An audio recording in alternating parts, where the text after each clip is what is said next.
welcome everybody. It's my pleasure to introduce Dr. Timothy McCormick. He's one of our local anesthesiologists. He's an associate professor, division chief of the adult multi-specialty anesthesiology portion of anesthesia, associate vice chair for faculty development, and associate program director.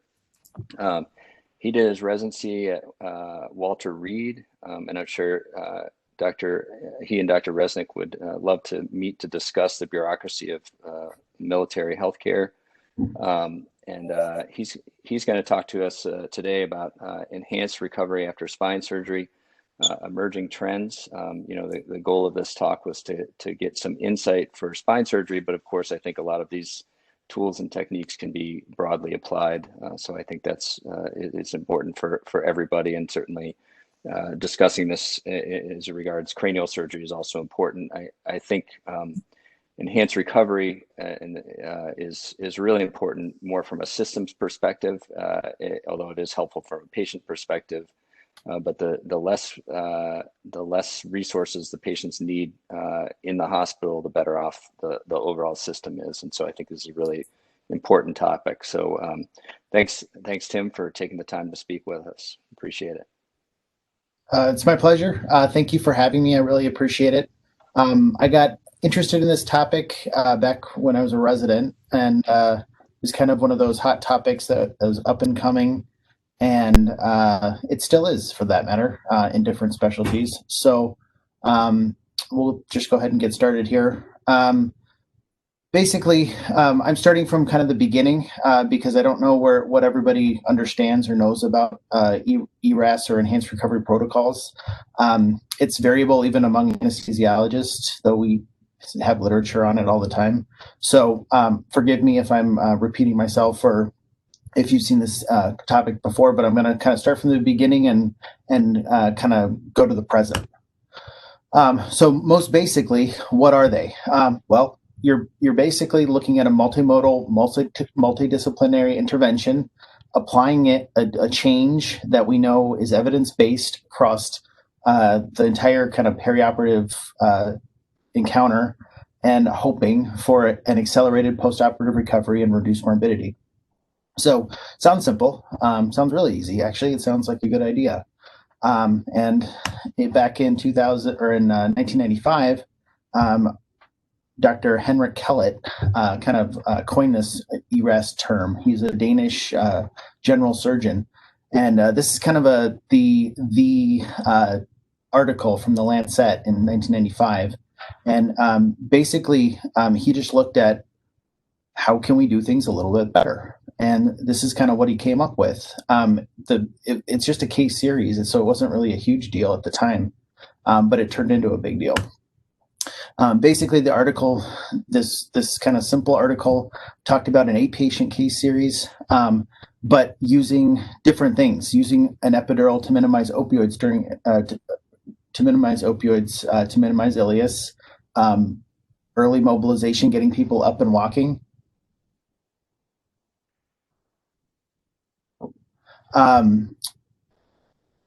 Sorry, someone had to approve something. Using kind of a different fluid restriction strategy in the operating room, feeding these people earlier than we had in the past, discharging them earlier than we had in the past, and decreasing hospital days. So back in those days, doing a colon resection could be on the average of 10 to 12 days, which seems now crazy, but at that time it was kind of the average. Surgical techniques have improved and all that stuff, but some of it was just this kind of new multimodal approach. And so these people were in the hospital like 2 to 3 days. And so that got a lot of people interested. Oops. Oh, how do I get out of this? Oh, there we go. But that can't be right? There's only 8 people. That's nuts. That was just a kind of a one-off. There's no way that's true. Well, it got enough people interested to say that it actually was kind of true. We've had multiple studies. This is just one example, but this is a prospective study over 6 years with 900 patients. And they found that the high compliance with ERAS principles had up to a 50% reduction in complications and reduction in length of stay. Initially, the patients that they selected out were healthier, but when they added in the sicker ones too, it helped them as well. So it's really a paradigm shift in how we were doing, in this case, general surgery. And then, of course, when you reduce length of stay and reduce complications, you're saving people money. This particular study, there's multiple studies that show this. This is kind of one I highlighted, but basically they followed 1,300 patients in Alberta, Canada, when they introduced this ERAS protocol, and saved somewhere in the neighborhood of $2,800 to almost $6,000 a patient, with fewer readmissions and fewer complications. So, of course, that sounds nice. That sounds like what surgeon wouldn't want less complications and less length of stay. This has been kind of shown across specialties. So this particular article was talking about radical cystectomies and applying ERAS protocols for those. Again, showing cost savings and better outcomes. So, of course, you had everybody jumping on the bandwagon. If one surgeon could do it, then why couldn't all of them do it? The ERAS Society, which is kind of a society that's kind of developed all these guidelines, and they have yearly meetings and everything to kind of champion this cause. Started developing publications and kind of guidelines of different specialties based on which type of procedure they were, and you can see all the ones there. Everybody got on the bandwagon, including, as you see at the bottom there, the orthopedic surgeons, which kind of relates more to the spine surgery population than some of the other ones, the more general surgery stuff. So it's been used and been championed by a lot of different services, and now we're here to the orthopods. So the orthopods want to get on the action too. So they did what's called the Power 2 study, which I thought was a great name for a study. Used an enhanced recovery protocol for elective hip and knee arthroplasties, and they found probably not as huge of a benefit as some of the other kind of general surgery things, but they did find that enhanced recovery protocols did reduce length of hospital stays and save the hospital some money. So, and I do think this, if I'm remembering right, this particular article did show that there was a slight decrease in complications, postoperative complications. Sorry. So what are the basics of an enhanced recovery protocol? This particular one is kind of more towards the general surgery side of things, but basically you're targeting the different areas of the perioperative process. So the pre-admission process, and again, it's a multidisciplinary kind of thing. It's not just a specific surgeon type of thing. It's not just an anesthesia thing. It's across the board. It has to be a whole paradigm kind of systems process in order to make it successful. So doing things preoperatively, nutritional support, smoking, alcohol intake, having anesthesia do the medical optimization, nursing, counseling, doing preoperative information, expectations, things like that. When appropriate, preoperatively, bowel preparations, making patients not NPO anymore. We'll get to that later. Intraoperatively, doing everything as minimal as possible, minimizing drains, surgery when appropriate, minimally invasive surgery. And then this is kind of the key for anesthesia, is doing everything that we can to minimize opioid use. So using regional anesthesia when we can, doing other things, lidocaine, ketamine, anything to spare opioids, because a lot of the kind of complications, especially with general surgery, came from ileus and things like that. Kind of changing our strategy with fluids, temperature control, and then the postoperative phase, trying to get them out and up, and moving and eating faster. That's kind of a lot of times a rate limiting step of getting people out of the hospital and getting them feeling more normal. Um, as I mentioned before, the some when you have a high, some of the studies were saying that you have to have a high percentage of adherence to the ERAS protocol in order for it to be successful. And so this is the ERAS Society elements for colon resections. As you can see, I put this up here because it has so many of them. So in order to get a high compliance, it's not just a single thing intraoperatively that we can do to minimize. It has to be a high percentage of all these things, which kind of span across the pre-admission process. So that's our clinic process, our preoperative process, how these patients see us as anesthesiologists, how they interact with the surgeons, intraoperatively, how we do things differently, and then postoperatively. So again, it's a span across multiple different disciplines, and it's not just a simple change.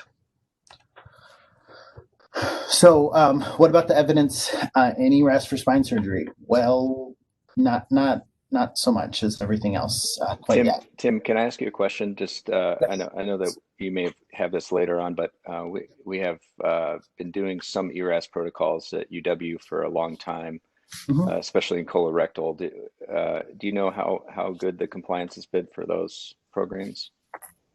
As I've been other places, it's not as perhaps as rigid as some of the other ones that I've seen. Even in the military, we were a little bit more rigid about how we applied some of these things. It's more of a loose definition, and I'll get to some of the things that we do.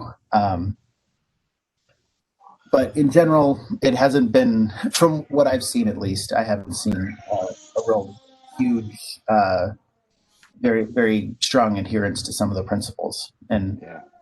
I mean, you could argue now that if we're doing them more, then it's becoming more practice. And so it may not be as big of a deal as it used to be. Right. Yeah. Well, anyway, keep going. I just was curious what you'd seen so far. Yeah, that's the short answer. So the ERAS and spine, there's not a lot of data out there yet. It's kind of one of those things like the orthopedic surgeons kind of jumped on kind of later on in 2016, and so I don't think it's really gotten into a lot of data yet for applicability for spine surgery.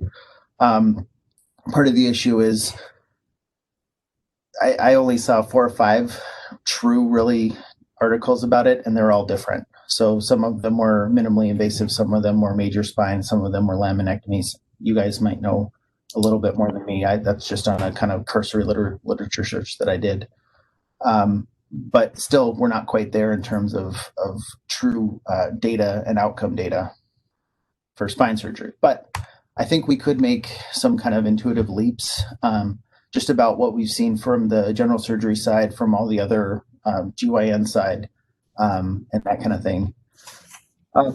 These are kind of the tenets that I think we should be doing. So there's good evidence for them, not necessarily specifically in spine surgery itself, but in kind of general principles that I think are applicable to kind of all surgeries.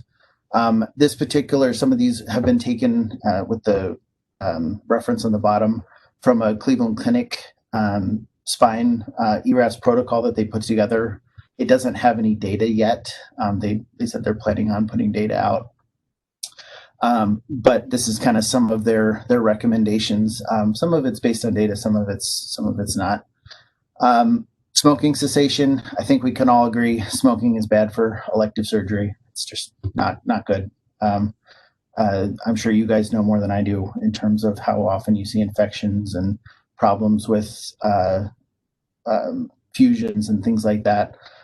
Specifically, I found it interesting that smokers require more opioids in the first 72 hours and they have higher pain scores on postoperative day 1.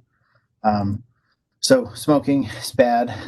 The way they do it at Cleveland Clinic is people that smoke, they send them to a smoking cessation program before they can do elective spine surgery. So they're pretty intense about how they approach it. Same thing for obesity. BMI greater than 40, not great. Increased risk of infection. It's hard to find that in Wisconsin, I know, but for the Cleveland Clinic, not that we should do everything that they do, but they would refer these people to a bariatric clinic before and get their BMI under 40 before they'd consider having elective spine surgery. So you can take that for what it's worth. Diabetes, I think we all know that diabetes is bad for elective surgery. I mean, these are kind of not exactly earth-shattering ideas here, but finding screening some of these people are some of part of the problem. The Cleveland Clinic people recommend getting an A1C for patients with known diabetes or BMI of over 35, and if it's over 8, they'll refer for diabetes management. So that means sending them to an endocrinologist or some kind of diabetes educator and getting their A1C better. Sometimes it's 2 weeks, sometimes it's more, but optimizing these people before surgery.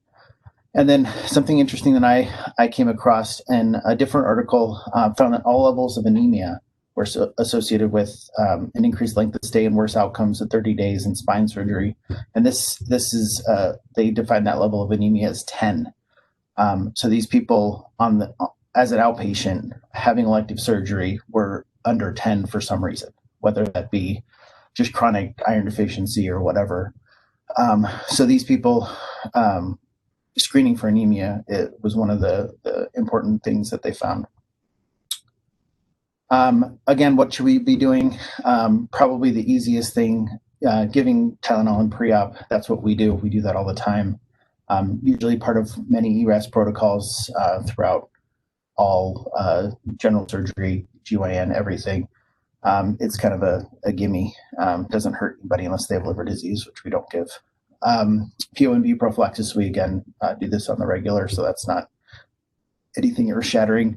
Some of the more interesting things in anesthesia, goal-directed fluid strategies. So sometimes that means putting in an A-line when it's not always indicated for the surgery or the patient's comorbidities, but using it as a way to better direct the fluid strategies. So giving volume when volume's appropriate, not giving volume when it doesn't appear that it's going to make any difference. Next, using albumin versus crystalloid. So using albumin early, which is something that in the past we didn't do. And using things like pulse pressure variation. There's different machines that people have in the ICU. If you've ever heard of the Vigileo or things that are non-invasive, monitor pulse pressure variation, allow us to see if patients are fluid responsive. Again, this is our kind of thing, but multimodal pain control. So using anything that's non-opioid. So ketamine, lidocaine, epidurals when we can, local when we can. Kind of that's been the highlight of anesthesia for the last 20 years is trying to find different things that are not opioids. And we've been successful, but still they're kind of the mainstay. This is kind of, I know this might be a little bit of a controversial topic. I don't really know how it affects surgically, but the Cleveland Clinic people recommend the use of TXA for their major or complex spines. I'm not sure about the whole the true utility of that, but I think that's something we need to consider. I know we do it for a lot of joints, especially for orthopedics. So that's been kind of on the rise for the last couple of years. Cell saver, when we can, of course, if we are planning for it. Transfusing to a goal of 8. Historically, we've done a goal of 7 in patients without cardiac disease. It's actually better probably to transfuse to a goal of 8, especially in people having spine surgery. Postoperatively, getting these people up and moving as fast as possible. Sometimes they do it within 8 hours of arriving on the floor, if that's possible. That's impressive, but not always possible. But getting these people moving untethered from lines, drains, all those things, getting urinary catheters out as soon as you can when it's medically feasible. All these things are just meant to kind of accelerate the stay or the recovery. Tim, what is your present PONV prophylaxis strategy? So it's kind of a tiered strategy based on patient risk factors, and there's every 5 years or so we come out with a new consensus guidelines of postoperative nausea vomiting. The fourth consensus guideline just came out this year, and it's a tiered approach based on patient risk factors, type of surgery, history. So at the most basic, low dose steroids, dexamethasone, Zofran, and usually some kind of preoperative thing like meclizine, scopolamine, something like that. So kind of a 3-tiered approach, and then you can add more things on as necessary, up to doing a TIVA if required. That's probably the best. Did that answer your question, Dr. Dempsey? Thank you. So what should we probably be doing? This is kind of the controversial gray area, which doesn't have a lot of data. Doing things like doing pre-surgery physiotherapy or exercise programs. So identifying people early on and getting them in like a prehabilitation program is what the new term is. So getting these people more functional or even in better shape than they came to you in the office as, even though they have back pain and they need surgery. There's different ways to approach that, but this is kind of the newer, less data-driven thing, but it seems to be catching on. Preoperative counseling in more depth than we do now, not with necessarily you as surgeons, but somebody on your team, nurses, to kind of explain what's going on with the patient, how it's going to be, what the surgery is going to look like, what the recovery is going to look like, all those things. So a little bit more depth than just a packet. I'm sure you guys do more than that, but I'm just saying in general, like it's a little bit more involved of expectations postoperatively. What we do for other things, other services, we do a clear carbohydrate drink. There's different names, but there's like Ensure Clear or whatever. Basically, it's a big dose of carbohydrates the morning of surgery. So the NPO guidelines are kind of becoming less rigid, let's say, because it's been shown to actually help people reduce risk of infection. It's been shown to kind of decrease the catabolism during what people sometimes refer to as the marathon of surgery. NPO isn't really good for people. It's just not. So having something the morning of surgery done 2 hours before, it's kind of common practice in a lot of other surgeries. I know we don't do it in neurosurgery very much, but yeah. Well, Tim, I was going to ask you about that because is that something that we can order, or is it going to depend on the anesthesiologist's preference, or what is the temperature of that recommendation right now? It's very good. I mean, it's very strong. It's part of all pathways for bariatric surgery, general surgery, and even guide surgery. So it's something that's given to them. I think it's given to them as a preoperative, kind of in their preoperative packet. Got it. It's given to them by the prescribing physician, and so yeah, it's very accepted as far as.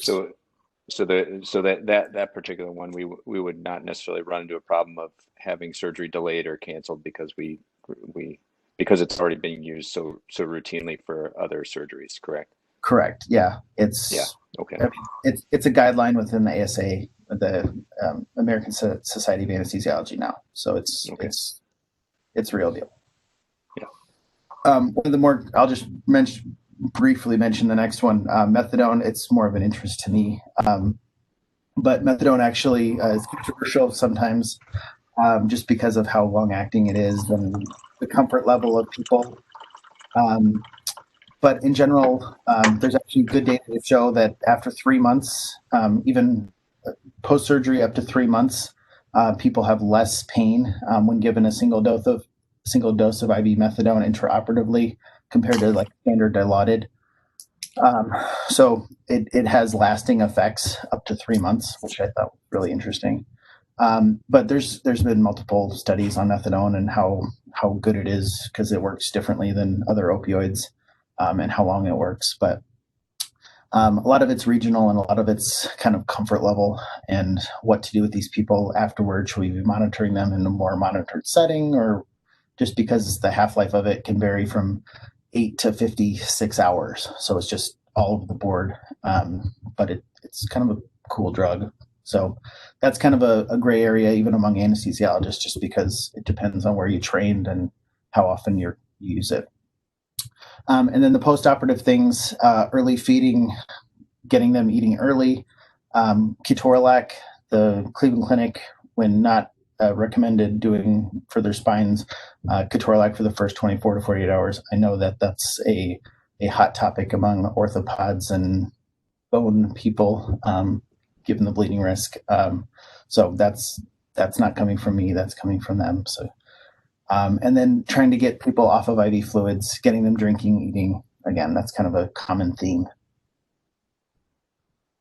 I would say, Tim, just for everybody else, that I've been using Toradol and NSAIDs routinely, even in infusion cases. So someday an interested resident can review my data and see if it's causing a problem.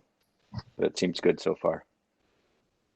That would be an interesting topic, because that's always a topic we fight with orthopedics about. But another day. What we should probably not be doing, gabapentinoids. They sounded like such a good idea for such a long time. But even in the most, I have it here actually, in August of 2020, the ASA published basically a huge meta-analysis, 24,000 patients among all surgical specialties, and really found that it didn't really do much in terms of help with gabapentin or Lyrica, in terms of postoperative pain or perioperative pain, and it made people slightly dizzy. That was basically all they came up with. So gabapentinoids are a routine part of ERAS protocols in general. So that's kind of a newer thing that I just wouldn't give them anymore, based on that. Some people will still be stuck in what they were doing before, but I think the data is kind of out there and it's shown that's not really helpful. Prolonged use of any kind of infusions, lidocaine, ketamine, there's no data to show that. There's been studies, but the data has been negative to show that prolonged ketamine infusions for postoperative pain control makes any difference greater than 24 hours. So you can run them through the first 24 hours, but generally doesn't help after that. I don't know if you guys are familiar with Exparel. I know other specialties use it a lot. It was a big kind of interesting idea for us for a while, using liposomal bupivacaine for long-acting kind of local pain relief. For local, it doesn't really work. It works for some targeted blocks that we do, and hemorrhoids and foot surgery, but anything else doesn't really do much, and it's expensive. Dexmedetomidine, we do it sometimes. Some people like it. For the same reason, it's expensive and it hasn't shown to do much. This is just a quick little graph to show what the idea behind the enhanced recovery protocols are, to get this minimal dip in functional capacity compared to the exaggerated one, of course, that you're seeing there. But getting these people a little bit better, a little bit faster, with a little less in terms of a hit of their functional capacity. And so what's kind of coming next? I mentioned it briefly earlier, but the prehabilitation process. The ASA, the American Society of Anesthesiology, is kind of focused on this and pushing this. We've done a lot of good things research-wise in the OR, but I think pushing out to be a little bit more aggressive preoperatively. There's only a certain amount of things we can affect intraoperatively. So attacking these things preoperatively and improving functional capacity ahead of time before they get into the OR will actually improve outcomes later on. And so the next thing is kind of hand in hand with that, accurately assessing someone's functional capacity. A lot of times we say, can you walk up 2 flights of stairs? And you're like, okay, you're good to go if you can. can you walk around a grocery store? That's not exactly objective data. So doing things that actually show objective data, and then having somebody doing a prehabilitation program from the beginning to the end and showing that you've improved their functional capacity is something that's probably not needed. And then the last thing is frailty indexes. This is kind of a newer thing that we've been looking at, but you can use ultrasound to find muscle glycogen and see how frail people are. Frail people tend to do worse with surgery, even though they're healthy, they're walking around, but they're just have a frailty index that's quite low. They're not going to do well post-surgery, so they end up they'll survive the surgery, but they'll end up going to a skilled nursing facility instead of going home, or languishing in the ICU for a little bit longer than they should. All reasons to kind of understand what that means and how we can improve that.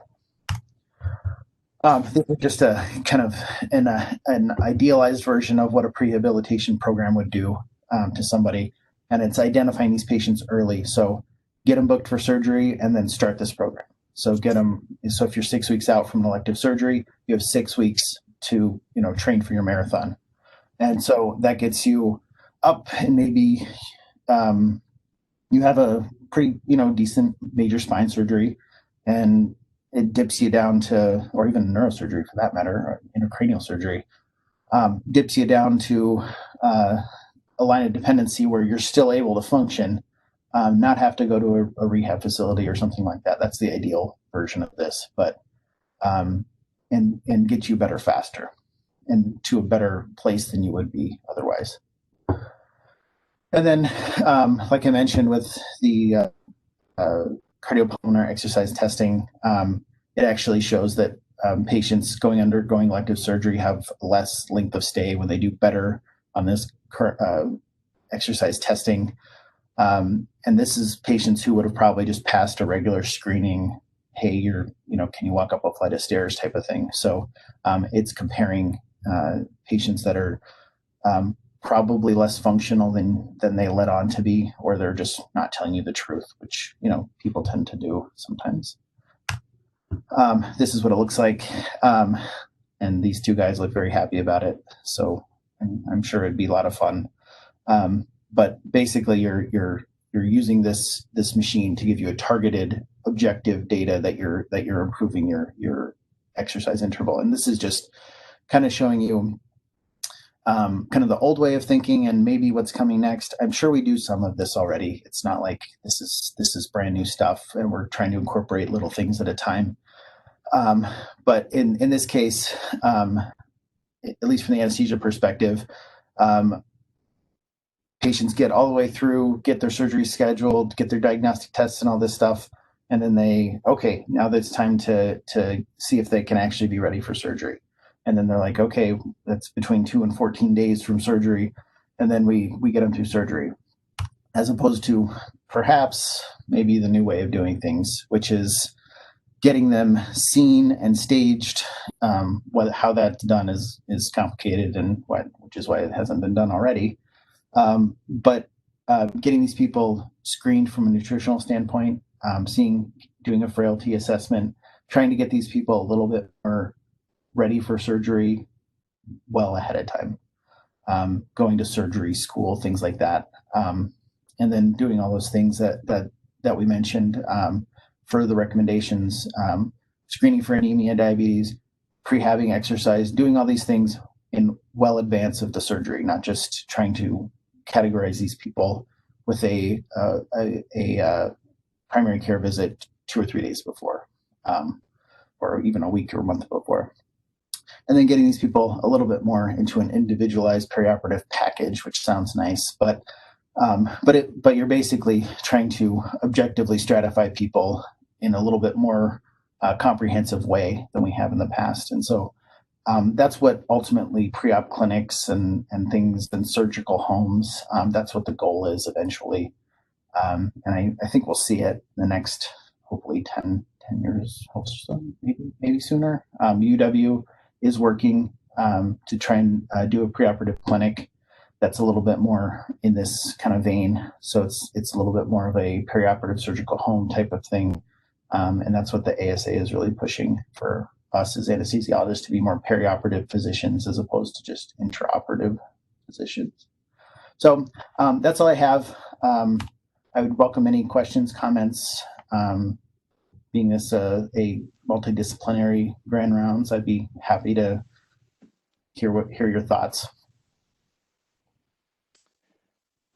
Thanks a lot, Tim. That was great. A couple of things, comments, just so that in my clinic, along with Shelley, who's the APP that works with me, we've tried to institute a lot of these things. Prehab has actually been a very challenging one because there's no funding for it. It's not part of the kind of typical.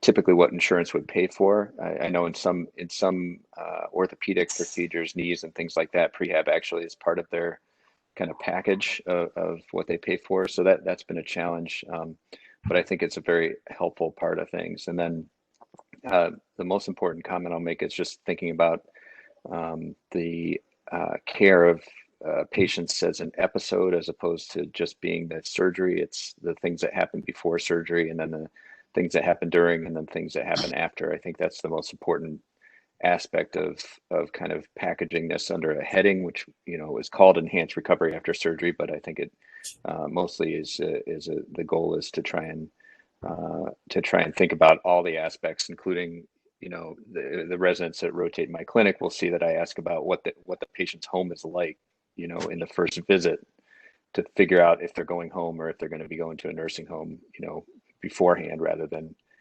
in the hospital. So, any other comments from residents? Or Andrea, do you have any comments? I know you've worked hard on these types of things.